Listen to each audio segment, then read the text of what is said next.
Bienvenidos a Biblia en Contexto LHCLT, donde estudiamos las Escrituras frase por frase, analizando cada pasaje desde 5 dimensiones: literaria, histórica, cultural, lingüística y teológica. Tito capítulo 1. Tema 1.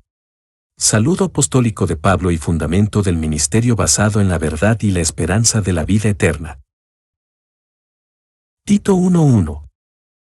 Pablo, siervo de Dios y apóstol de Jesucristo, conforme a la fe de los escogidos de Dios y el conocimiento de la verdad que es según la piedad. Pablo, siervo de Dios y apóstol de Jesucristo. Desde el inicio, Pablo afirma su doble identidad: esclavo de Dios y enviado por Cristo. Siervo, en griego es doulos, indicando sumisión total al Señor. Romanos 1:1 usa la misma estructura, mostrando que su autoridad viene de su obediencia. Al decir apóstol, reclama una misión divina, no humana. No habla como filósofo ni como líder secular. Su servicio está enteramente sujeto a Dios y Cristo, conforme a la fe de los escogidos de Dios. El propósito de su apostolado es edificar la fe de los creyentes. 2 Timoteo 2:10, todo lo soporto por amor de los escogidos. Escogidos indica a los salvados por gracia soberana, no por mérito humano. Su misión está ligada a su crecimiento espiritual. Pablo no promueve una religión cultural, sino una fe transformadora. Esta frase define su audiencia: los redimidos del Señor. Y el conocimiento de la verdad que es según la piedad. La verdad que Pablo enseña no es solo teórica, sino práctica. Juan 17:17, tu palabra es verdad. Este conocimiento no es solo mental, sino que conduce a piedad, es decir, a una vida santa. La doctrina correcta debe producir carácter correcto. Tito enfrentará falsos maestros que carecen de esta conexión. Pablo establece que la verdad bíblica transforma vidas. Tito 1:2. En la esperanza de la vida eterna, la cual Dios, que no miente, prometió desde antes del principio de los siglos. En la esperanza de la vida eterna. La fe cristiana mira hacia una herencia futura y gloriosa. Tito 3:7, hechos herederos conforme a la esperanza de la vida eterna. Esta esperanza no es deseo incierto, sino certeza garantizada. La vida eterna comienza ahora y se cumple plenamente en la gloria. Pablo conecta doctrina y destino eterno. La esperanza cristiana sostiene en medio de toda oposición, la cual Dios, que no miente.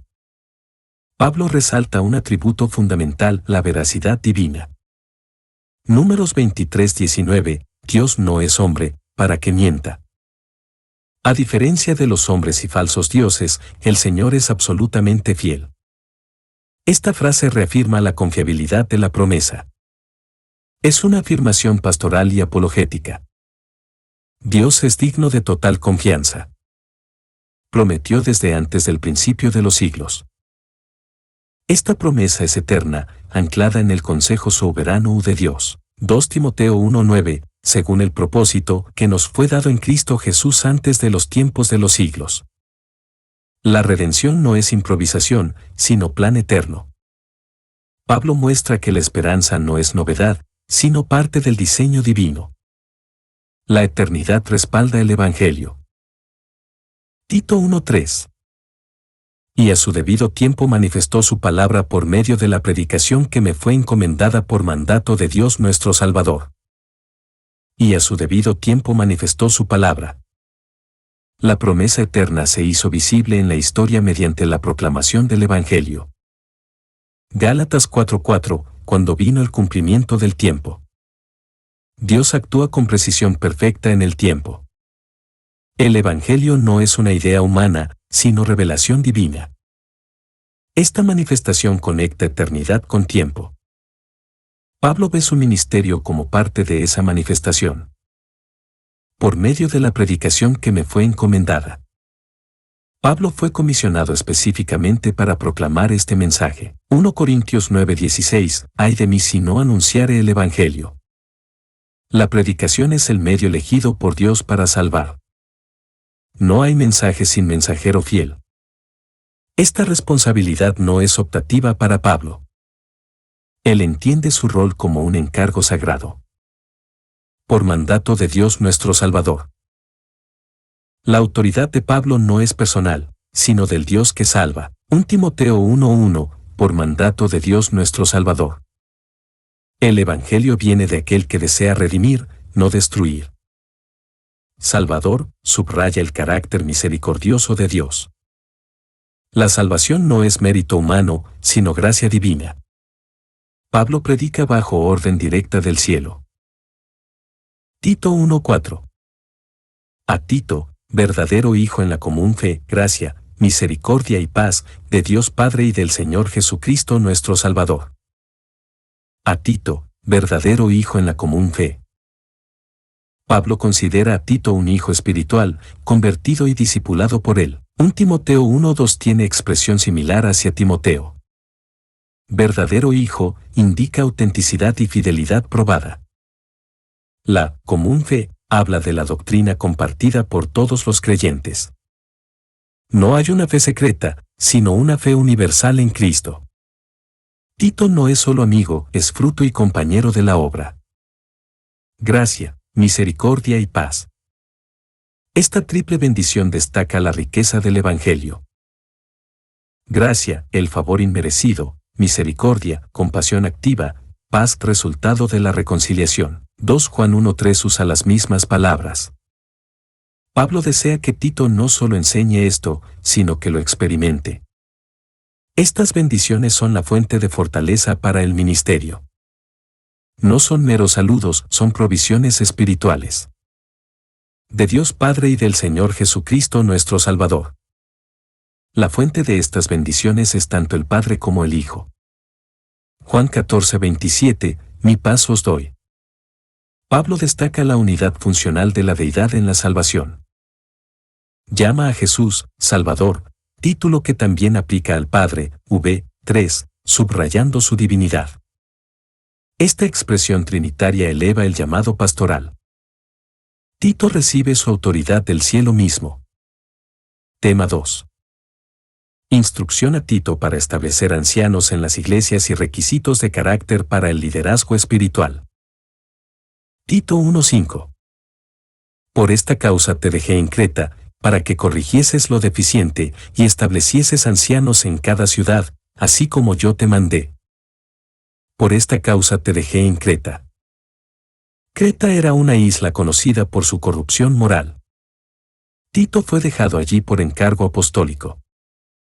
Hechos 2:11 menciona cretenses en Pentecostés; cretenses y árabes, les oímos hablar en nuestras lenguas las maravillas de Dios, lo que indica un comienzo temprano del Evangelio allí. Pablo no abandona a Tito, sino que lo asigna. Es una misión estratégica, no un castigo.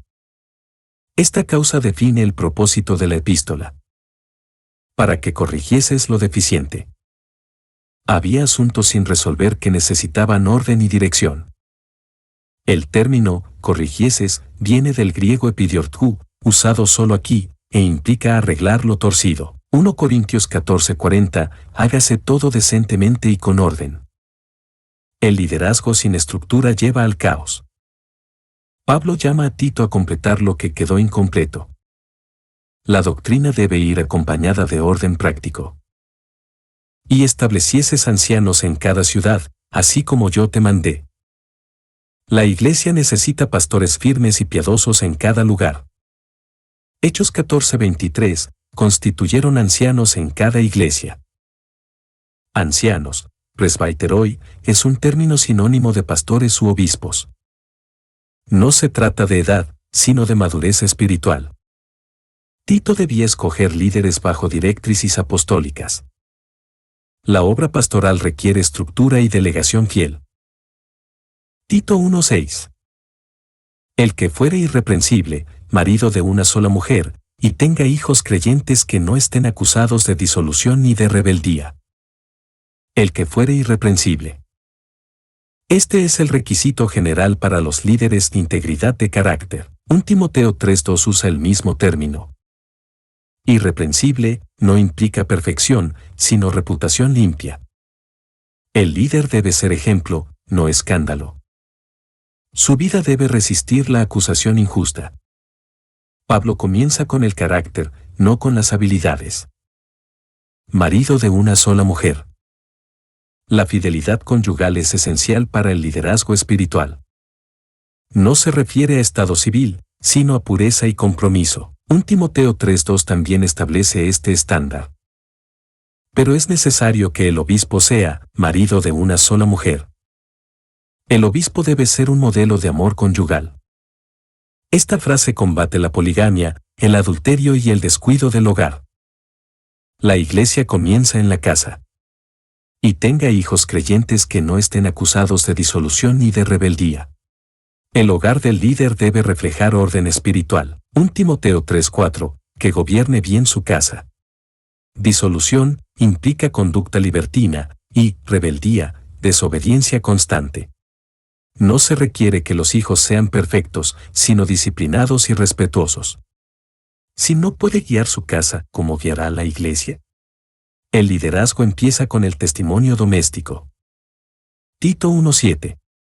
Porque es necesario que el obispo sea irreprensible, como administrador de Dios, no soberbio, no iracundo, no dado al vino, no pendenciero, no codicioso de ganancias deshonestas. Porque es necesario que el obispo sea irreprensible. Se repite el requisito de ser irreprensible, ahora enfocado en el rol de obispo. En griego, episcopos, que significa supervisor espiritual. 1 Timoteo 3:2 refuerza esta misma exigencia. Pero es necesario que el obispo sea irreprensible. No se trata solo de una buena reputación, sino de un carácter firme y probado. El obispo debe vivir de tal forma que su conducta no sea reprochada. Su vida debe inspirar confianza y respeto continuo. Como administrador de Dios. El líder es un mayordomo, no el dueño de la iglesia. 1 Corintios 4, 1-2, se requiere de los administradores que cada uno sea hallado fiel. Administra los bienes espirituales del Señor, no los suyos propios. Este título exige responsabilidad, humildad y rendición de cuentas.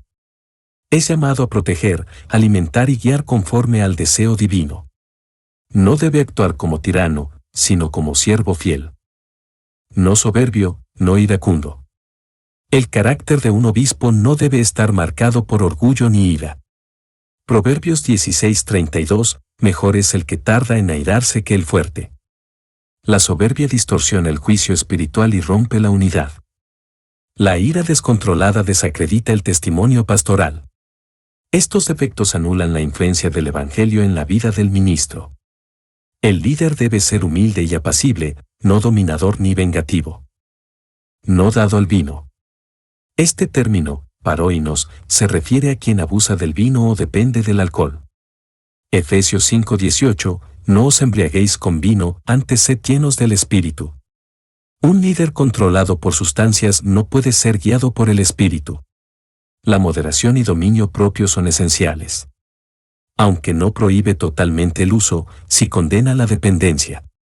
El testimonio debe ser sobrio y ejemplar en todo. No pendenciero. Un obispo no debe ser violento ni provocador. 2 Timoteo 2:24, el siervo del Señor no debe ser contencioso. El término sugiere a alguien que resuelve todo con agresión verbal o física. Esto destruye la edificación espiritual y ahuyenta a los más débiles. El líder debe ser pacificador, buscando unidad, no división. La mansedumbre es poder bajo control, no debilidad. No codicioso de ganancias deshonestas. El amor al dinero descalifica a un verdadero ministro. 1 Timoteo 6:10, raíz de todos los males es el amor al dinero. No se trata solo de lo que posee, sino de su deseo por obtenerlo. Las ganancias deshonestas incluyen manipulación, soborno y avaricia disfrazada. El obispo debe ser libre de idolatría material.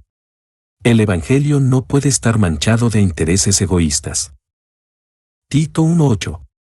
Sin hospedador, amante de lo bueno, sobrio, justo, santo, dueño de sí mismo. Sin hospedador. El contraste es claro, el líder debe ser abierto y generoso. Hebreos 13:2, no os olvidéis de la hospitalidad. En un contexto donde los cristianos viajaban y sufrían persecución, el hospedaje era vital. Pero más allá de eso, revela un corazón dispuesto, no cerrado. La hospitalidad es un acto práctico de amor fraternal. El líder no puede ser frío ni inaccesible. Amante de lo bueno. El obispo debe tener afinidad con lo recto, noble y puro. Filipenses 4:8, todo lo que es verdadero, si hay virtud alguna, en esto pensad. No basta con evitar el mal, debe amar activamente el bien. Su mente y sus afectos están dirigidos hacia lo que agrada a Dios. La palabra griega pilágatos implica deleite moral. Un carácter piadoso se refleja en sus preferencias. Sobrio. Ser sobrio implica mente equilibrada, juicio sano y dominio emocional. Primera de Pedro 5:8, sed sobrios, y velad. El obispo no puede ser impulsivo ni ingenuo. Su sobriedad lo hace firme en la verdad, sin caer en extremos. Esto afecta su enseñanza, su disciplina y su testimonio. La sobriedad espiritual es fruto del espíritu y madurez. Justo. Justo implica rectitud en las relaciones humanas. Miqueas 6:8, hacer justicia, amar misericordia y humillarte ante tu Dios.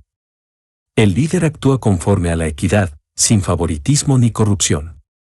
Su sentido de lo correcto lo guía incluso cuando le cuesta. Ser justo es reflejar el carácter del Dios justo. La autoridad mal usada daña, la justicia restaura. Santo. Ser santo es vivir separado para Dios, no solo en apariencia externa. Primera de Pedro 1, 15-16, sed santos en toda vuestra manera de vivir. El obispo debe reflejar una vida consagrada, limpia y apartada del pecado. Su pureza inspira y corrige sin necesidad de palabras. La santidad no es un título, es una evidencia diaria. El ministerio requiere testimonio, no solo palabra. Dueño de sí mismo. Dominio propio implica que sus pasiones y emociones están sujetas al espíritu. Gálatas 5:23 lo identifica como fruto espiritual. Mansedumbre, templanza, contra tales cosas no hay ley. El líder no puede ser esclavo del enojo, la lujuria o el ego. El autocontrol lo hace firme ante la tentación.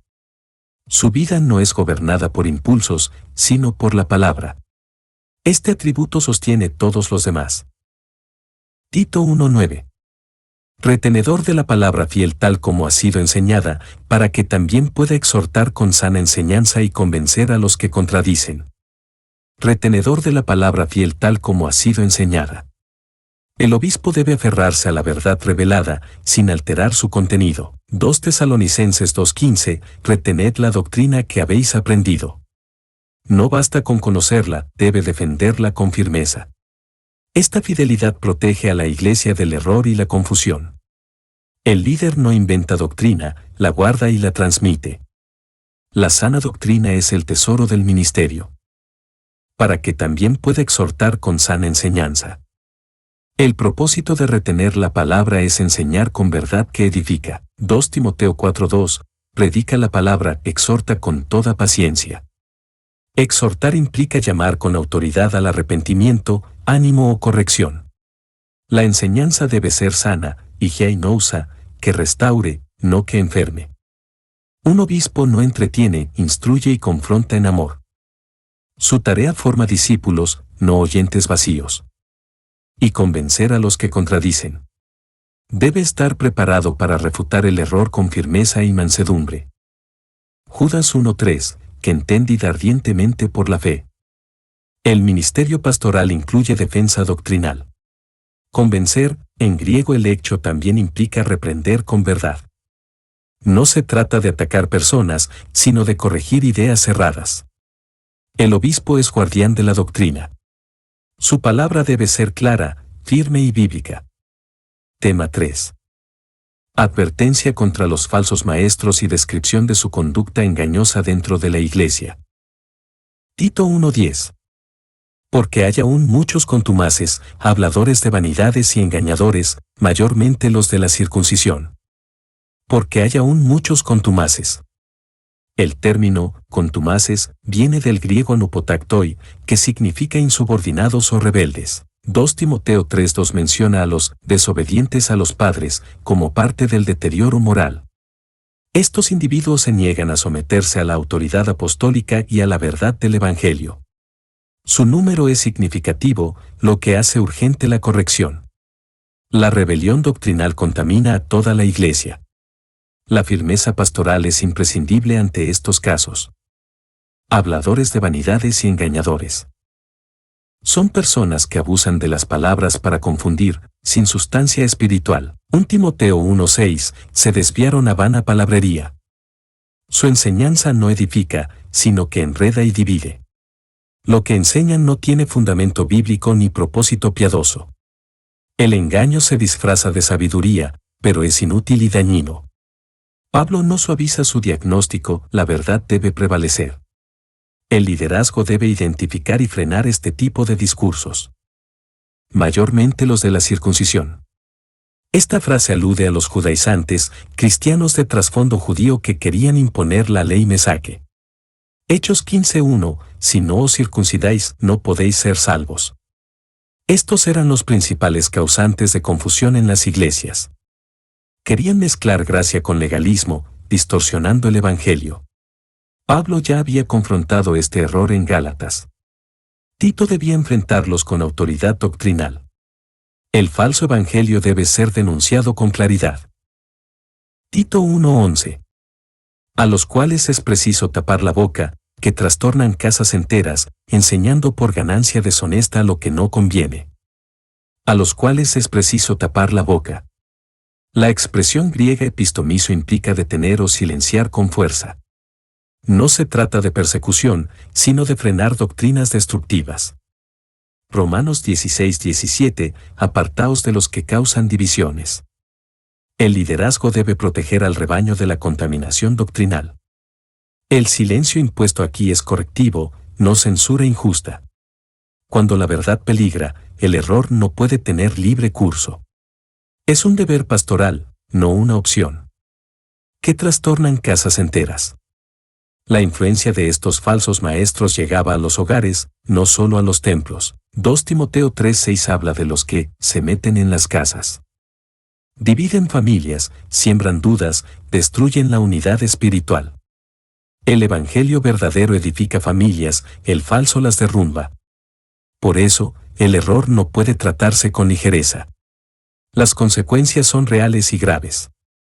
Pablo alerta sobre el daño comunitario de la falsa enseñanza. Enseñando por ganancia deshonesta lo que no conviene. Su motivación no es la verdad, sino el lucro personal. 1 Timoteo 6:5, que toman la piedad como fuente de ganancia. La frase, lo que no conviene, incluye doctrinas ajenas al Evangelio o prácticas impías. No son errores inocentes, sino manipulaciones intencionales. El obispo debe exponer la raíz corrupta de tales enseñanzas. La codicia espiritual es tan peligrosa como el libertinaje. Dios no aprueba ningún ministerio motivado por intereses materiales. Tito 1:12. Uno de ellos, su propio profeta, dijo, los cretenses, siempre mentirosos, malas bestias, glotones ociosos. Uno de ellos, su propio profeta, dijo. Pablo cita a un poeta cretense, probablemente Epiménides, del siglo VIA-C. Esta estrategia contextual conecta su exhortación con el trasfondo cultural. Hechos 17:28 muestra un método similar en Atenas. Como algunos de vuestros propios poetas también han dicho. Pablo usa la voz de los mismos cretenses para confirmar el diagnóstico espiritual. No es prejuicio, sino referencia histórica conocida. La verdad puede confirmarse incluso en fuentes seculares. La Iglesia debe estar alerta ante su entorno. Los cretenses, siempre mentirosos. Creta tenía fama de corrupción y engaño. El término, cretizar, llegó a significar mentir. Este problema cultural influye en la iglesia local. Efesios 4:25 exhorta, desechando la mentira, hablad verdad. La regeneración debe romper con los patrones del pasado. Pablo no generaliza para condenar, sino para confrontar la necesidad de transformación. El Evangelio no excusa la cultura, la redime. Malas bestias, glotones ociosos. Estas expresiones describen conducta animal, impulsiva y sin control. Filipenses 3:19, su Dios es el vientre. Malas bestias implica violencia e insensibilidad moral. Glotones ociosos denuncia una vida centrada en placeres sin propósito. Estas actitudes eran visibles incluso en los líderes corruptos. Tito debía formar líderes con el carácter opuesto. El Evangelio transforma salvajes en siervos santos. Tema 4. Exhortación a reprender con firmeza para preservar la pureza de la fe y la vida cristiana. Tito 1:13. Este testimonio es verdadero, por tanto, repréndelos duramente, para que sean sanos en la fe. Este testimonio es verdadero. Pablo confirma que la cita anterior refleja con exactitud la condición moral de los cretenses.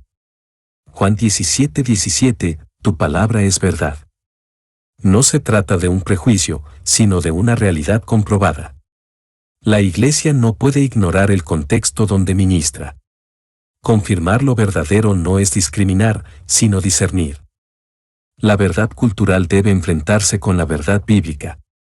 El liderazgo no puede suavizar lo que es urgente confrontar. Por tanto, repréndelos duramente. La reprensión fuerte es necesaria cuando el error ha echado raíces. 2 Timoteo 4:2, redarguye, reprende, exhorta. El verbo griego apotono sugiere intensidad y firmeza. No se trata de crueldad, sino de claridad correctiva. La tibieza ante el error fortalece el engaño.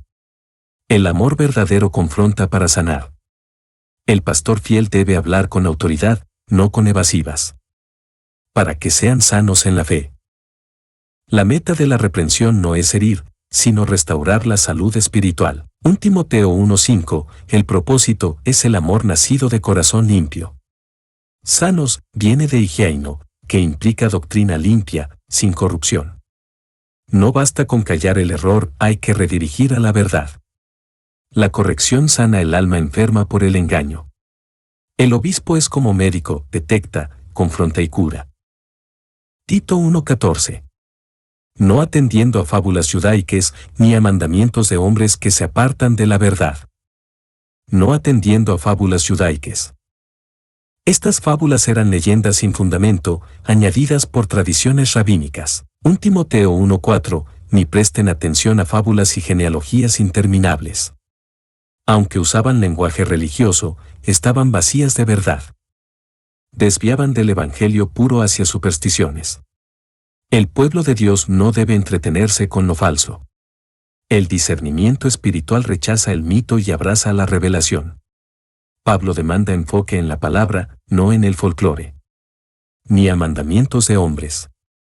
Estos mandamientos eran reglas externas impuestas por tradiciones humanas. Marcos 7:7, enseñando como doctrinas mandamientos de hombres. Estas normas no nacen de la Escritura, sino de interpretaciones legalistas. Agregan peso al Evangelio que Cristo no puso. La gracia es reemplazada por control humano. Pablo llama a desobedecer estas falsas autoridades.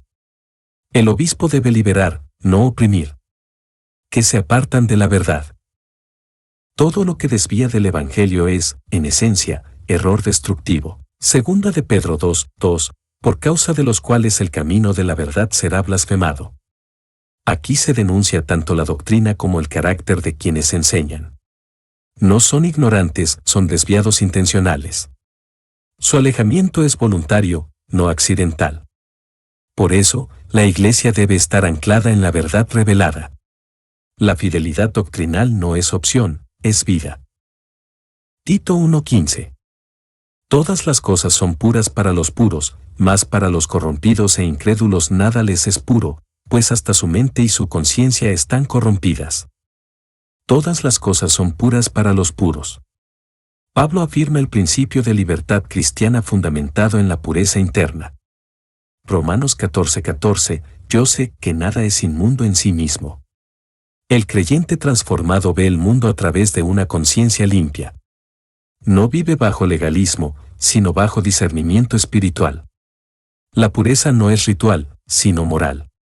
El corazón limpio no se contamina fácilmente. La verdad interior libera de supersticiones externas. Mas para los corrompidos e incrédulos nada les es puro. Para quien vive en pecado y sin fe, todo está manchado por su maldad interior. Mateo 23:25, limpias lo de fuera, pero por dentro estáis llenos de robo. La impureza no está en los objetos, sino en el corazón.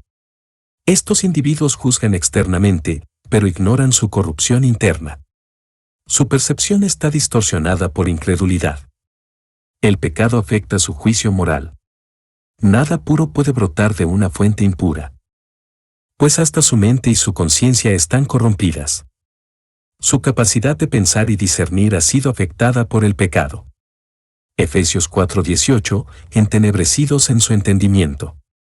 La mente, nous, representa el pensamiento, y la conciencia, sineidesis, el juicio interno.